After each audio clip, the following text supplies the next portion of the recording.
खावी, वलकल धारण करावी, सगळ्या राज्याचा जो असेल तो त्याग करावा, अनेक कष्ट अनेक दुःख भोगलं, पण ते दुःख भोगत असताना देवा तू आमच्या बरोबर होतास. द्वारकेचा पांडवा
द्वारकेचा राणा पांडवा घरी.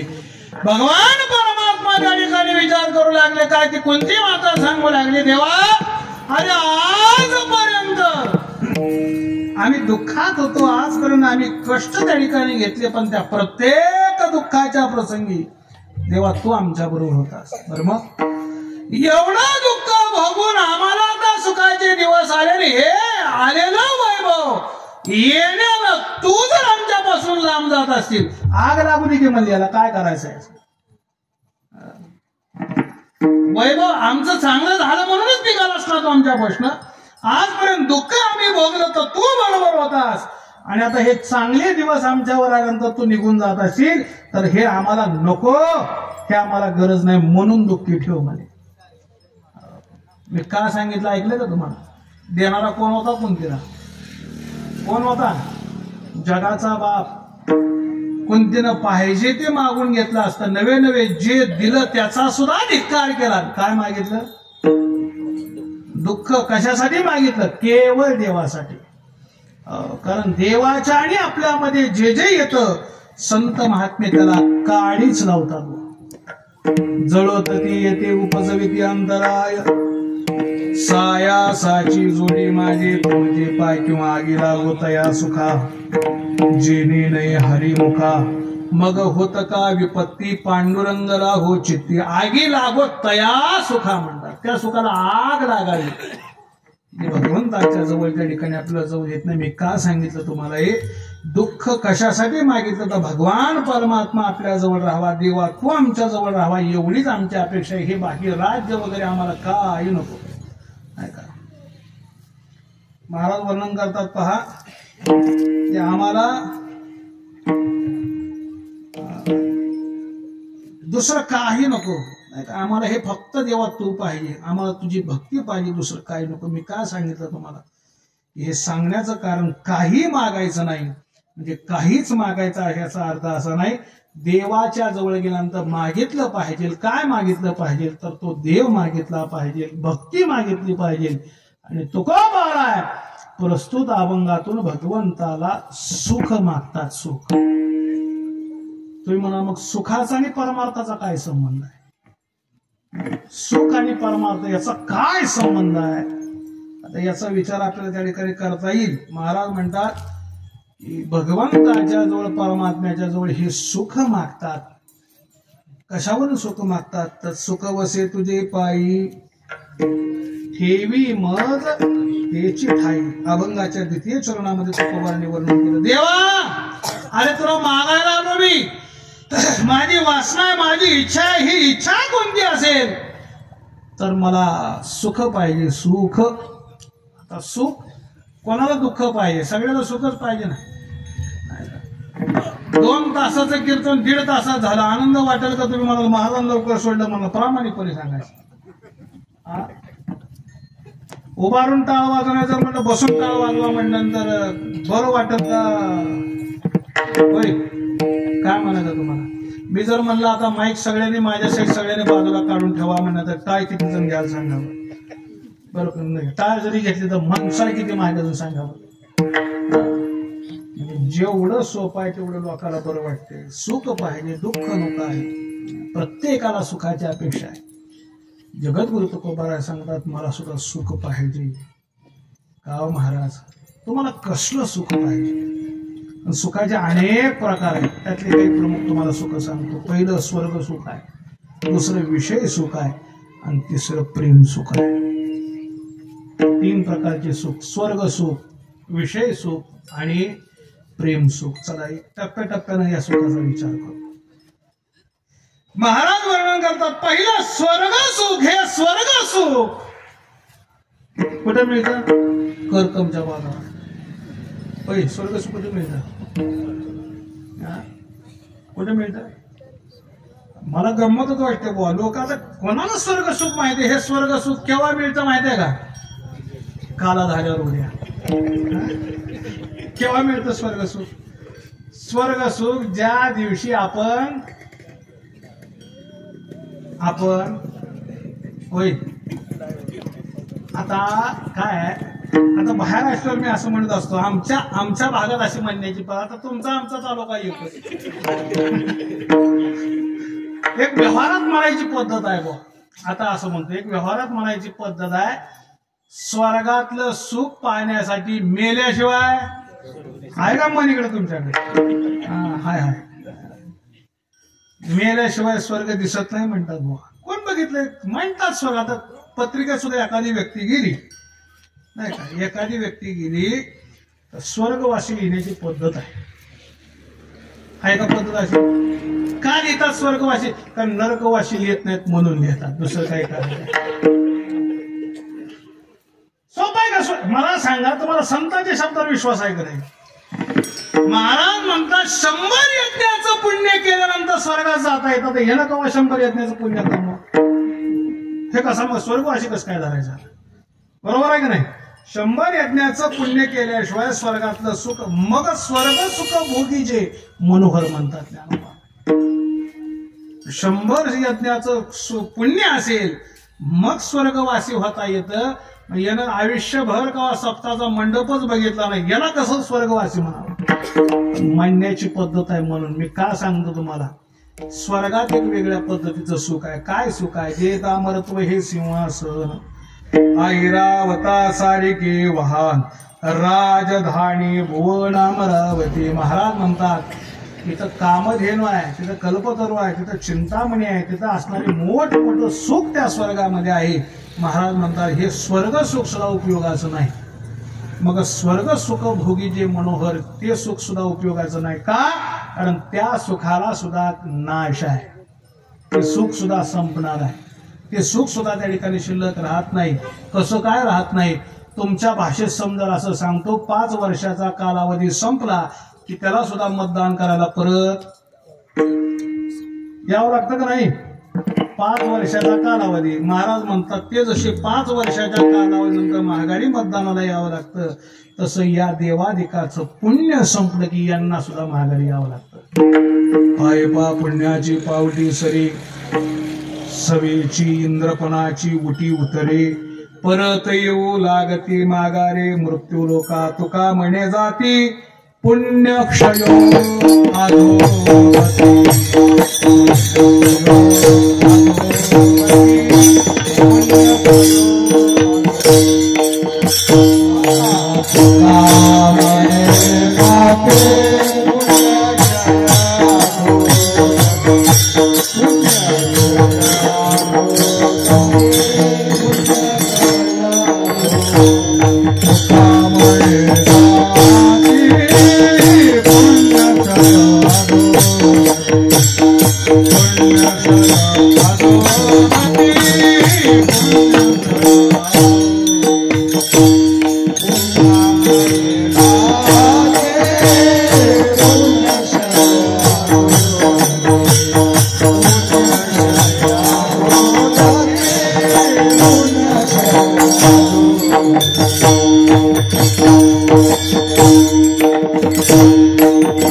अधोगती. महाराज म्हणतात पुण्य का संपलं परत माघारी यावं लागतं, तिथं थांबता येत नाही. पुण्य संपलं की चला माघारी परत यावं लागतं असं सांगतात.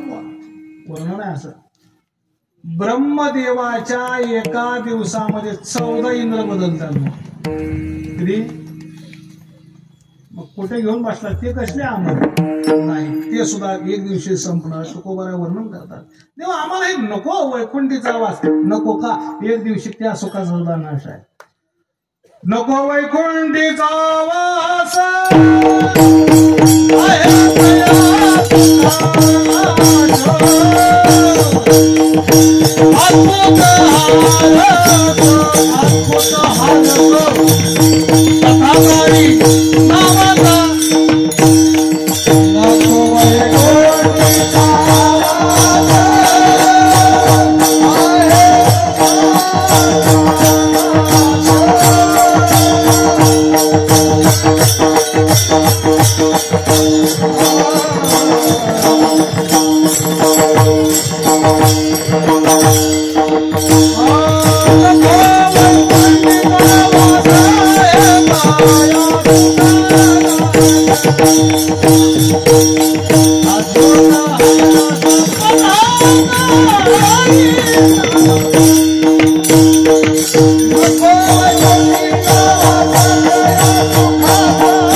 फक्त बस उतरणी माग पुढे देऊ.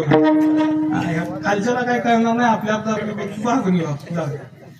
नको वैकुंठीचा वास आहे तया सुखानाश. ते सुख सुद्धा नाहीच होणार आहे, संपणार आहे. नको वैकुंठीचा वास आहे तया सुखानाश. अद्भुत हा रस कथा काळीना माझा. हे पहिलं सुख जे स्वर्ग सुख संपणार आहे. दुसरं सुख विषय सुख.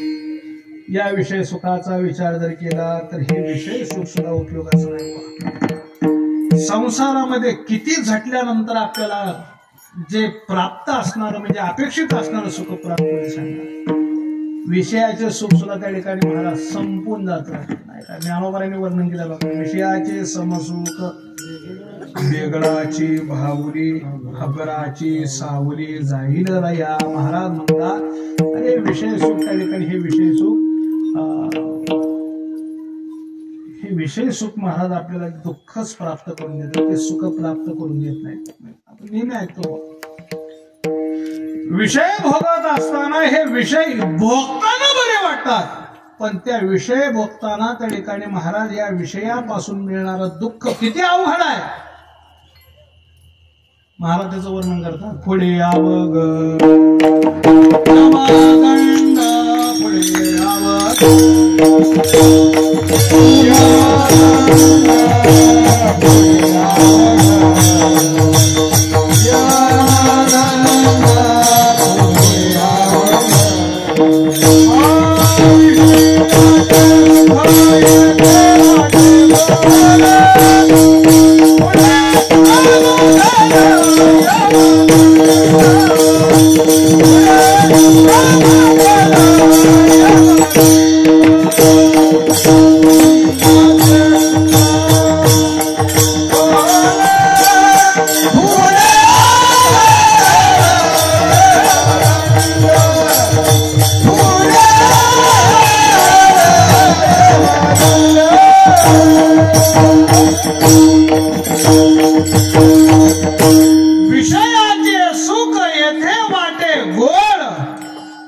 पुढे अवघड यमदंड. महाराज म्हणतात आजपर्यंत विषय भोगून कोण सुखी झाला सांगा.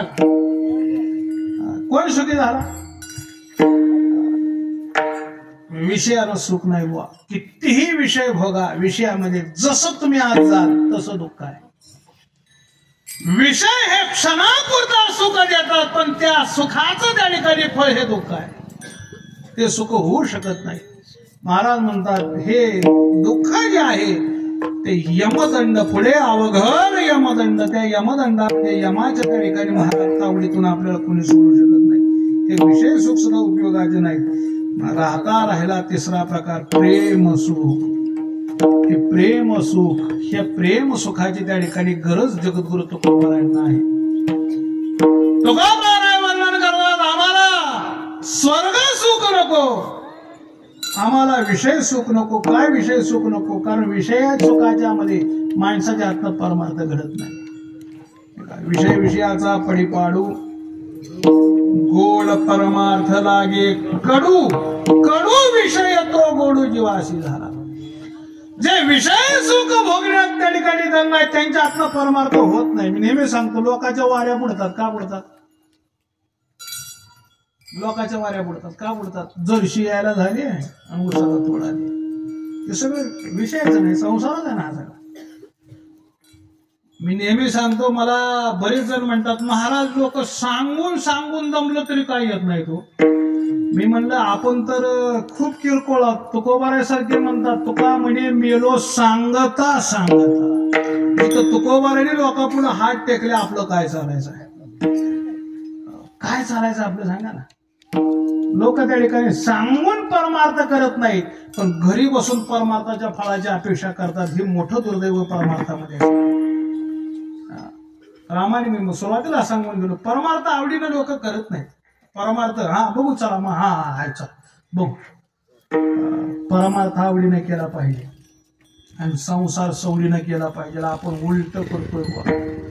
आपला परमार्थ सवडीचा आहे. वेळ मिळाली तर वारी, होय, वेळ मिळाली तर वारी. वेळ मिळून त्या ठिकाणी त्यातनं काही ठिकाणी मिळालं तर मग आपली वारी असते. तसं नसतं वा. मी नेहमी सांगतो, आपल्या मानवी जीवनामध्ये परमार्थ हा खूप मोठा परमार्थ केला पाहिजे. मी का सांगितलं तुम्हाला? हे विषयानं त्या ठिकाणी परमार्थ होत नाही. स्वर्ग सुखाचा धिक्कार संतांनी तुकोबाराने केला, विषयाचा धिक्कार केला. मग हे प्रेम सुख, तुकोबारा म्हणतात या प्रेम सुखाचीच आम्हाला अपेक्षा आहे. आम्हाला अपेक्षा कशाची आहे? प्रेम सुखाची अपेक्षा. प्रेम सुख तुकोबारांना हो महाराज म्हणतात, मग हे प्रेम सुख पाहिजे कशासाठी? महाराज म्हणतात, अरे भक्ती करायची असेल तर भक्तीला प्रेम असल्याशिवाय भक्ती होत नाही. प्रेम भक्तीशिवाय, प्रेम त्या ठिकाणी काय, प्रेम सुख असल्याशिवाय भक्ती होत नाही. किती प्रमाणे सांगतो नाथ महाराज वर्णन करतात. महाराज असं वर्णन करतात की जे भक्ती आहे, ज्ञान आहे, नाही का, काय महाराज वर्णन करतात की या प्रेमा सुखा, काय प्रेम सुखाशिवाय भक्ती होत नाही. कशी होत नाही? नाथ महाराजांनी दृष्टांत दिला. नाथ महाराजांनी दृष्टांत दिला. सुवासिनी स्त्री असते, सुवासिनी स्त्री असते. या सुवासिनी स्त्रीला कितीही अलंकार असू द्या, कितीही अलंकार असू द्या, कपाळाला काय पाहिजे? तर ती सुवासिनी आहे. गंमत म्हणून सांगतो तुम्हाला, नवरा बायकोची भांडणं लागली. म्हणजे नवरा बायकोची भांडणं लागली. बायकोनं म्हणायचं मी आहे म्हणून घर चालते, नवऱ्याला म्हणायचं मी आहे म्हणून चालते. बायको म्हणते मी आहे म्हणून चालते, नवरा म्हणते मी आहे म्हणून चालते. सिद्ध करायचं ठरलं,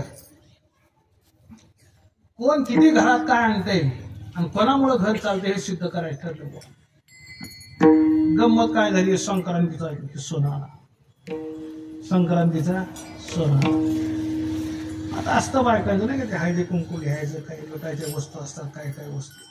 बिचारी आपलं बाहेर पडली, गावातली घरं घेत घेत घेत घेत घेत घेत घेत घेत घेत घेत चांगली 2-2.5 तास बाहेर, चांगली पिशवी भरून आणलं ना, काय काय वस्तू गोळा झाल्या नवऱ्यासमोर आणल्या. बघितलं काय?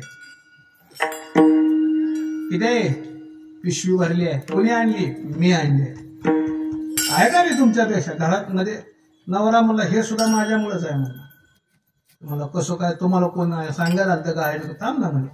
नवरा म्हटलं ते कपाळाचं कुंकू पुसून आता जा बरं म्हणा, आता कोण किंमत देईल? नाथांचा दृष्टांत हा. नाथ महाराज म्हणतात कितीही शृंगार त्या ठिकाणी असला तर ती सुवासिनी स्त्रीला शोभतो.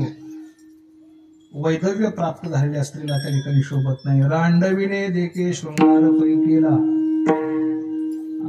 नाथांचे शब्द आहे ते. कशामुळे नाथ महाराज म्हणतात? महाराज म्हणतात रात्रभर टाळ वाजवा, पण त्या भजनात प्रेम नसेल तर ते भजनच उपयोगाचं नाही. ते भजन उपयोगाचं नाही. म्हणून नाथांनी भगवंताच्या जवळ अपेक्षा केली, प्रेम सुख देई, प्रेम सुख देई, प्रेम सुख देई, प्रेम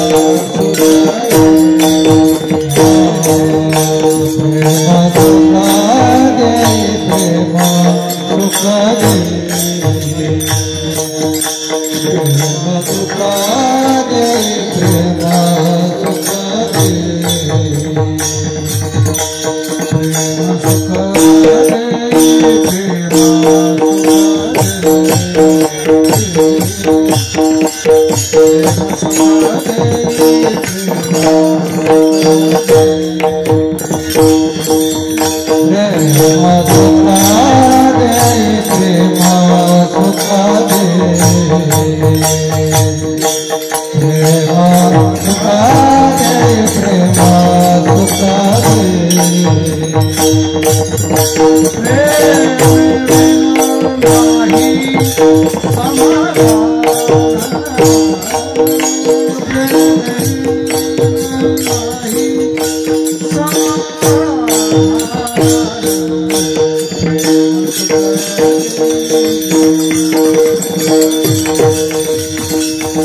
समाधान.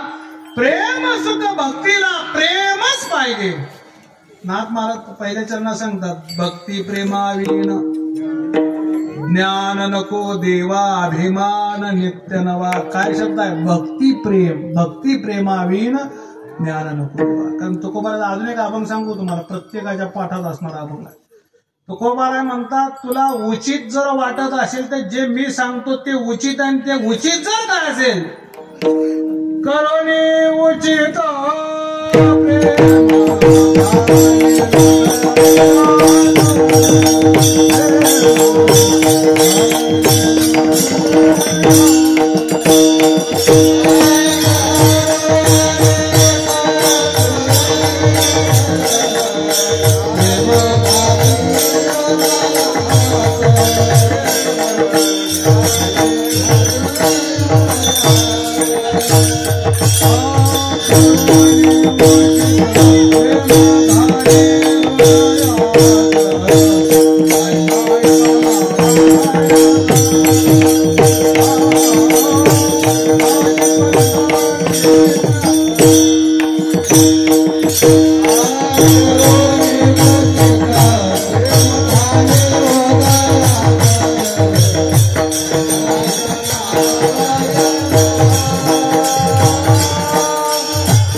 करोनी उचित प्रेम घाली हृदया देवा.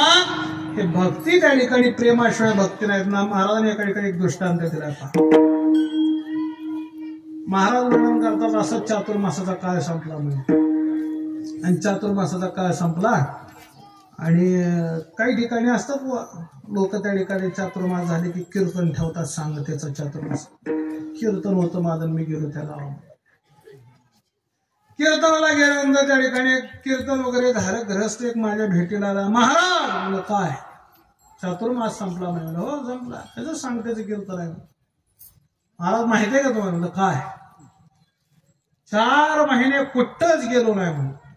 मग घरीच थांबलो. पाहुणा नाही, रावळा नाही, सण नाही, सुख काय नाही. चांगली गोष्ट आहे. घरी जाऊन काय केलं विचार. लोक हुशार.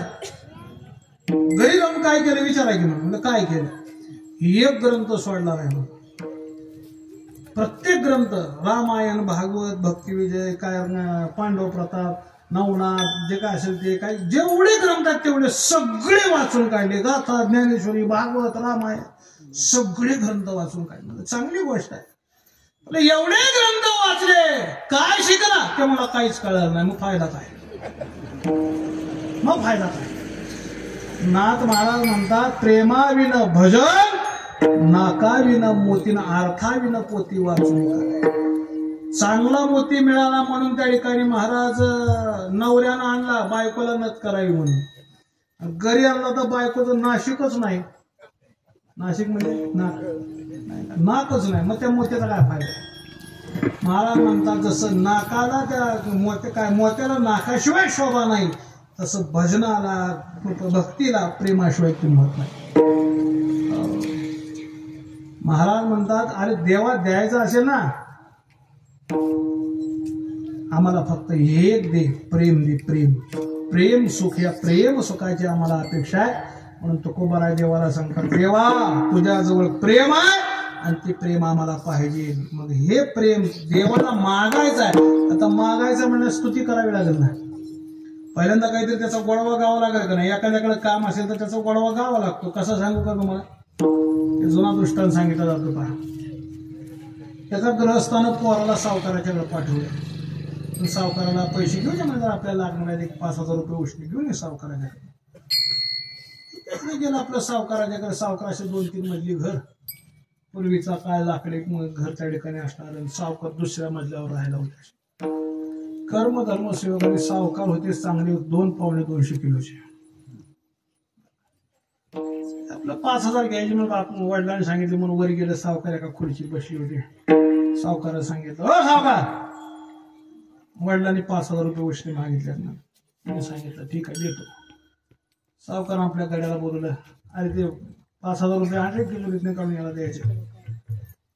गडी 5,000 आणायला जात असताना हे सावकाराकडे बघून लागला हसायला. कोण? पैसे घ्यायला गेले ते.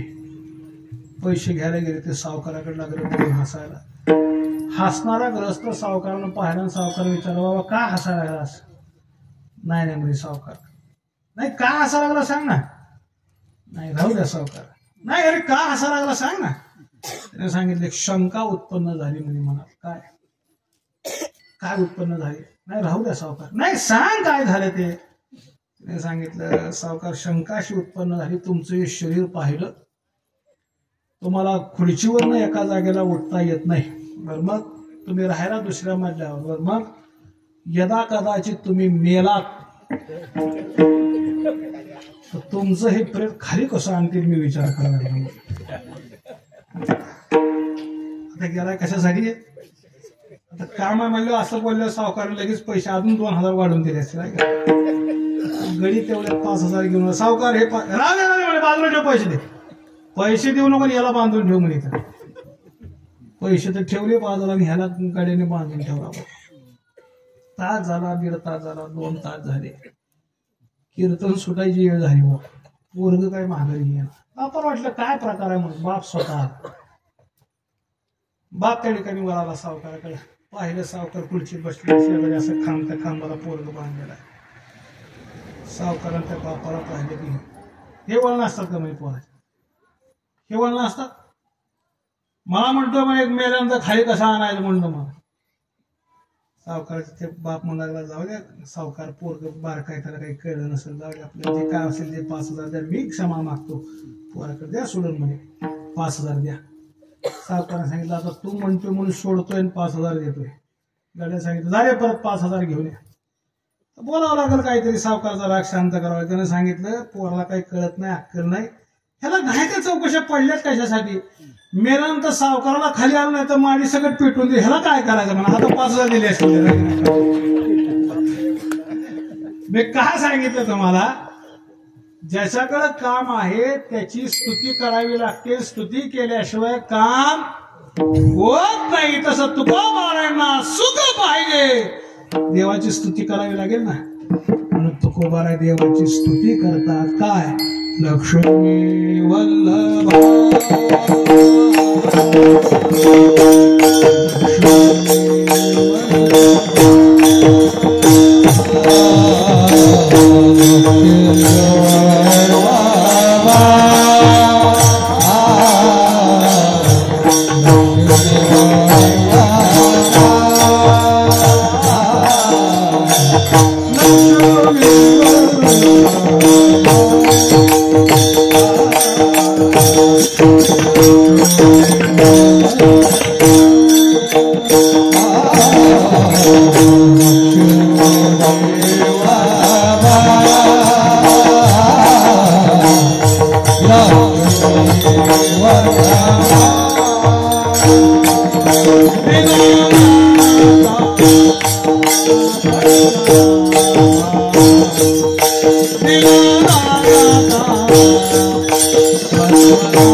पद्मनाभा सुख वसे तुझे पायी ठेवी मज तुझी डाई. महाराज वर्णन करतात या भगवंताची स्तुती पहिल्या चरणात तुकोबारांनी केली का तर सुख तुकोबारांना अपेक्षित आहे. त्या सुखासाठी भगवंताची स्तुती केली. तर स्तुती करत असताना भगवंताला 3 विशेषण तुकोबारांनी लावली. पहिलं लक्ष्मी वल्लभा, दुसरं दीनानाथा आणि पद्मनाभा 3 प्रकारचे लक्षणं लावलेली आहेत. 3 लक्षणाचा विचार करा की अर्धा तास तरी तिघाचा विचार करावा लागेल. अर्धा तास लक्ष्मी वल्लभ कोणाला म्हणायचं, दीनानाथ कोणाला म्हणायचं आणि परत पद्मनाभ कोणाला म्हणायचं. काय उद्या काळाच आहे, यांचंही सगळे संपले. काय अडचण नाही. काय बघू हा अभंग उदार ठेवा तुमच्याकडे. पुढच्या वेळेस बघू याचा विचार करू. लक्ष्मी वल्लभ हा लक्ष्मीचा मालक आहे. हा स्तुती केली लक्ष्मीचा मालक. कसा मालक पहावे पुराणे विचारून जास्त वेळ नाही. महाराज वर्णन करतात जे 14 रत्न त्या समुद्र मंथनात निघाले त्या 14 पैकी असणारी एक लक्ष्मी. लक्ष्मी आपल्याला पाहिजे म्हणून दानवालाही वाटायचं आणि देवांनाही वाटायचं. ही लक्ष्मी आम्हाला पाहिजे. लक्ष्मी आम्हाला पाहिजे. लक्ष्मीने सांगितलं मला जो आवडेल मी त्याला त्या ठिकाणी पसंत करणार. मी तुमच्या त्या ठिकाणी काही म्हणण्यानं राहणार नाही. हातामध्ये वरमाला घेतली की लक्ष्मी वळीनं उभारली दिसली नाही का. वळीनं उभारली. दानवाकडे पाहता तर काय कोण आवडायचं दानवा. दानवामध्ये पाहत कोणी आवडलं नाही. देवाधिकामध्ये आले. देवाधिकामध्ये आवडत असताना पाहत असताना पाहिलं काय उपयोग आहे म्हणजे एकही उपयोगाचं नाही. काय तर एवढे त्या ठिकाणी महाराज त्या लक्ष्मीसाठी स्वतःची मान त्या हारामध्ये अडकवायचा प्रयत्न करतो. लक्ष्मी होती ती. तिला माहिती ना कोणाकडे जायचं काय नाही. सरती शेवटी भगवान परमात्मा पाहिला. भगवान परमात्म्यानं त्या ठिकाणी महाराज काय लक्ष्मी भगवान परमात्म्याच्या गळ्यामध्ये माळ घातली. देवानं सांगितलं माळ घालायला अडचण नाही.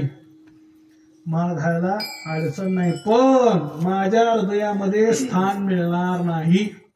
का कारण मी जसा भक्ताच्या हृदयामध्ये राहतो तसे भक्त माझ्या हृदयामध्ये राहतात. भगवंताला त्या लक्ष्मीने सांगितलं नको हृदयामध्ये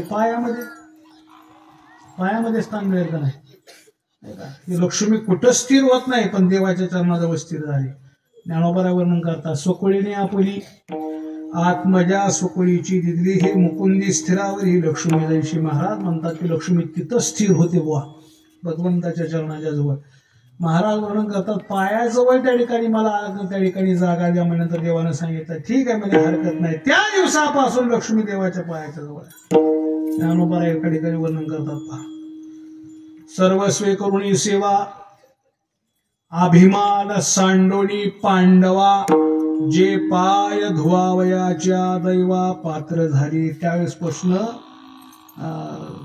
पत्नी ही पायापाशी आहे देवाच्या बरं का. कोणाचं सांगतो मी हे नीट कान ठेवून आहे का मी सांगतो काय.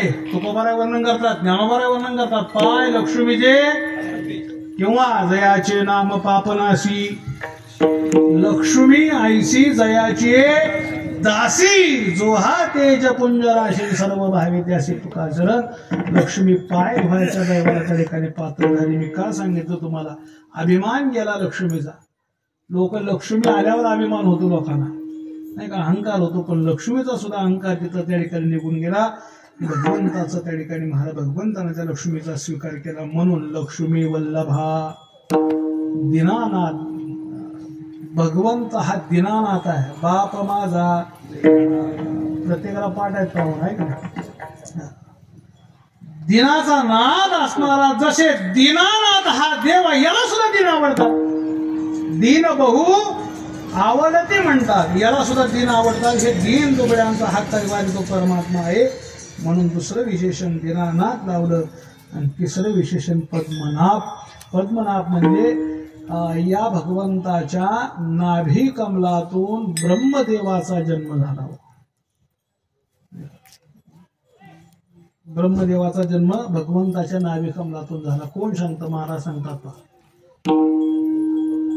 महाराज वर्णन करतात, हा परमात्मा, या परमात्म्याच्या नाभी कमळ ज्याचे ब्रह्म याचे स्थान. आता एक आरतीमध्ये वर्णन केलं आता, तेव्हा महाराज वर्णन करतात पहा, हा परमात्मा करिया सृष्टीच रचना, करिया सृष्टीची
सृष्टीची रचना नाभी जन्म चतुरानना जगहे वाकाणी मदना केले करू तयाते. करिया सृष्टीची रचना नाभी जन्म चतुरानन. चतुरानन म्हणजे ब्रह्मदेव. महाराज म्हणतात ब्रह्मदेवाचा जन्म भगवंताच्या नाभी कमलातून त्या ठिकाणी हा जन्म झाल्यामुळे तो पद्मनाभ आहे. महाराज वर्णन करता, देवा तुम्ही कसे आहात? लक्ष्मी वल्लभा, दीनानाथा, पद्मनाभा. आणि हे सुख जे पाहिजे ते सुख वसे तुझे पठाई, सुख वसे तुझे पायी ठेवी मज ते जी ठाई. महाराज म्हणतात, देवा तुमच्या पायाच्या जवळ सुख आहे. ते सुख कोणतं? मी मगाशीच तुम्हाला सांगितलं. या सुखाचा विचार करता हे सुख फक्त भगवंताच्याकडे त्या ठिकाणी प्राप्त होतं. म्हणून महाराज वर्णन करतात, सुख वसे तुझे पायी ठेवी मज ते जी ठाई. आता मग अवकाश अभंगाचा विचार आपण केला. 2 चरण शिल्लक राहिले. मी मगाशीच सांगून गेलो, हा उदार ठेवा अभंग तुमच्याकडे. बघू पुढच्या वेळेस ज्यावेळेस त्या ठिकाणी वेळ मिळेल त्यावेळेस त्या अभंगाचं राहिलेलं चिंतन करू. 2 चरण झाली. आता सांगू का तुम्हाला? नेहमी गमतीला सांगत असतो, बघा तुम्हाला कळालं. 2 चरण सोडायचे आणि 2 चरण सोडायचे. कळते का तुम्हाला? 2 चरण सोडायचे, 2 चरण सोडायचे. 2 चरण अर्थपूर्ण आपण पाहिले म्हणजे सोडायचे, 2 चरण सोडायचे. ज्ञानेश्वर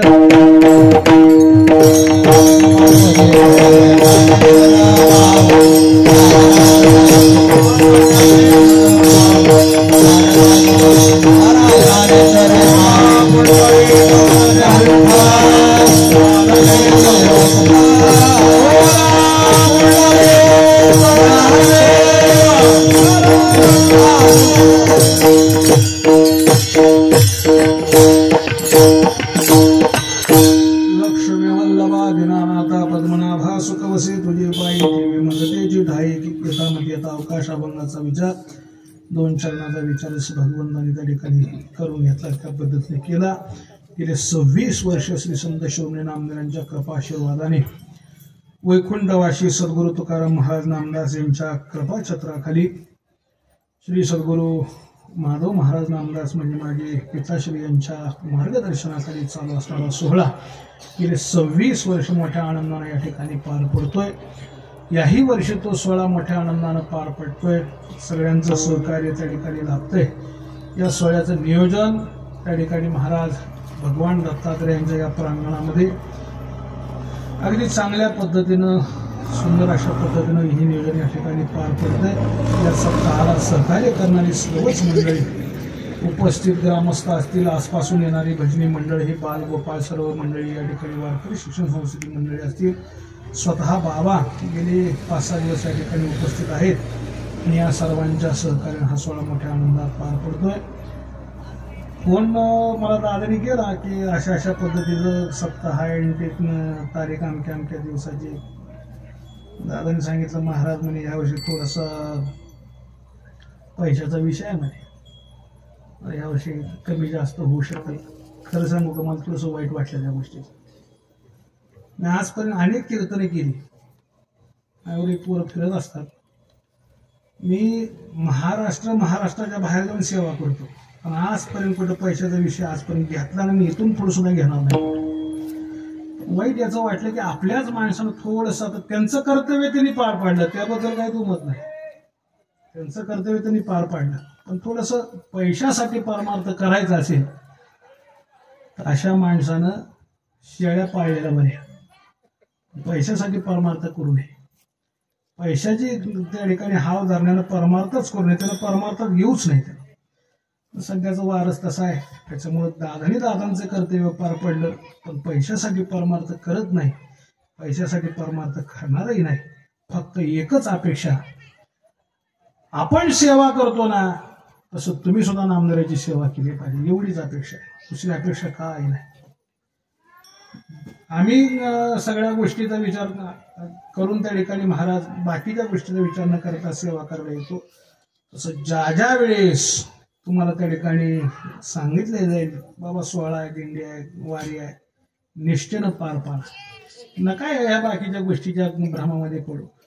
एवढी माणसं त्या ठिकाणी आहेत, आळीपाळीनं म्हणजे असं महिन्याला जरी ठरवलं येणे त्यांना 5-6 जण तुम्ही या वारीला जायचं, 5-6 जण पुढच्या तुम्ही वारीला जायचं, तर त्या ठिकाणी महाराज माणसं शिल्लक राहतील एवढी माणसं गोळा होती. पण करतच नाही कोण, करत नाही कोण. फक्त एकच अपेक्षा, मी मगाशी सांगितलं, पैशाचा केव्हाच विषय. आज सांगू का तुम्हाला, चला तुमची तयारी आहे का बघा, माझी न्यायाची व्यवस्था करा, जेवढे उमऱ्यात कीर्तन होईल तेवढे फुकट करणार, रुपये सुद्धा घेणार नाही, फक्त न्यायाची व्यवस्था करा. माझी आहे का तयारी तुमची? आहे का? न्यायाची व्यवस्था करा, 1 रुपया सुद्धा घेणार नाही तुमच्याकडनं. ते म्हणून मग काय आता काय, तुम्ही सुद्धा, मी हे जे बोलतो का नाही, मी हे करतो, तुम्ही कोणालाही विचारा, मी पैशासाठी कीर्तन करत नाही.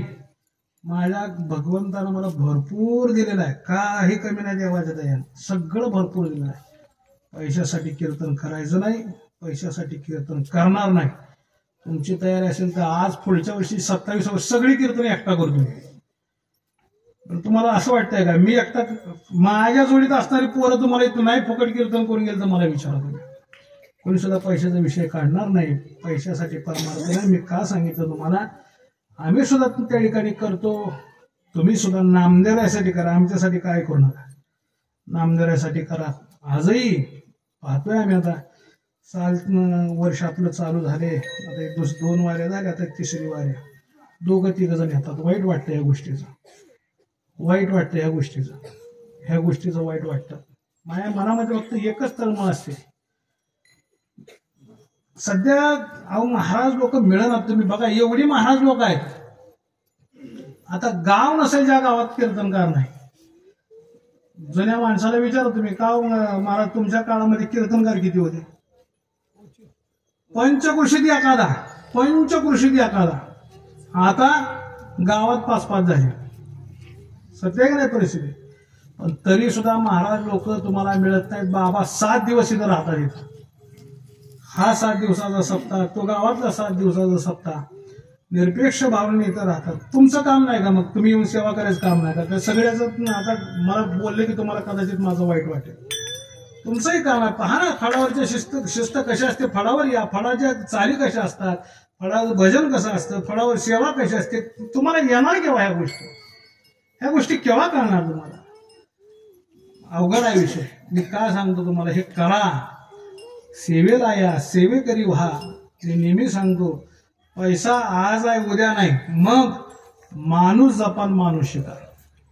माणसाला किंमत त्या ठिकाणी द्या, माणसं त्या ठिकाणी जवळ करा, माणसाला ते घेऊन स्वतः परमार्थ करा, दुसऱ्याकडनं परमार्थ करून द्या. हेच आपल्या बरोबर येणार, दुसरं काही बरोबर येत नाही. म्हणून कळकळीनं सांगतो, जेवढ्या बहुसंख्य उपस्थितीमध्ये त्या ठिकाणी आपल्याला महिन्याच्या वारीला येता येईल पुढे जण या. नामदेवरायांचा मोठा उत्सव, आषाढी वारी झाली की आषाढ वद्य प्रतिपदा ते श्रावण शुद्ध द्वादशी 1 महिन्याचा दरवर्षी आमचा महिन्याचा उत्सव राहतो. परंपरेमध्ये आमच्या मोठे सोहळे हे 2, नामदेवरायाचा समाधी सोहळा आणि ज्ञानोबारायाचा समाधी सोहळा, म्हणजे कार्तिकी वारी चालत जायची. हे 2 सोहळे फाळाचे आपल्या मुख्य 2 सोहळे. त्याच्यानंतर बरेच सप्ते आहेत, बरेचसे काही उत्सव आहेत, पण मुख्य 2 नामदेवरायाचा समाधी सोहळा आणि ज्ञानेश्वर महाराजांचा समाधी सोहळा हे 2 महिन्याचे उत्सव आहेत. दरवर्षी आपण 1 महिन्याचा मोठा उत्सव त्या ठिकाणी दरवर्षी करत असतो, पण यावर्षी अतिविशेष अशा पद्धतीचा उत्सव कार्तिक वद्य प्रतिपदा ते 15 दिवस, म्हणजे माफ करा, आषाढ वद्य प्रतिपदा ते आषाढ वद्य अमावस्या या कालावधीमध्ये हा मोठा 15 दिवसाचा उत्सव मोठा करायचा. परत 15 दिवस अजून उत्सव आहे, तो संपणार नाही. नामदेवरायाचा समाधी सोहळा झाला की आपल्या पद्धत अशी आहे की काल्याचं कीर्तन होतं, मग तिथनं जनाबाईचा उत्सव चालू होतो. त्या अनुषंगानं मोठा समाधी उत्सव साजरा करायचा. प्रत्येक मंडळीनं विशेषतः उपस्थित राहणं गरजेचं आहे, कारण जे काही करायचं आहे ते तुम्हा सर्वांना बरोबर घेऊन तुमच्या उपस्थितीमध्ये तुमच्या सहकार्यानं करायचं आहे. आता काही गोष्टी बोलायच्या नाहीत पण करायच्या म्हणून बोलत नाही बरं का. ज्या गोष्टी, कारण काय त्या काळचा का कसा येतो काय येतो अजून सांगता येत नाही. पण विशेषत्वानं नामदेवरायाच्या समाधीवर आपल्या फळावर हेलिकॉप्टरनं फलपुष्पवृष्टी करावी असा डोक्यात एक विषय आहे. आणि नामदेवरायाच्या पादुका हत्तीवरून पंढरीमध्ये मिरवाव्यात असा हा 2 मोठ्या विषयाचा तुमच्या पुढे प्रस्ताव ठेवतो. आणि हे 99% त्या ठिकाणी आपण करतच आहोत, पण या सर्वांना उपस्थिती तुमच्या सर्वांची अपेक्षित आहे. म्हणून बहुसंख्य उपस्थितीमध्ये महिन्याच्या वारीला येत चला आणि त्याही उत्सवाला सर्वांनी बहुसंख्य उपस्थित राहून हा सोहळा मोठ्या आनंदानं पार पाडायचा. नामदेव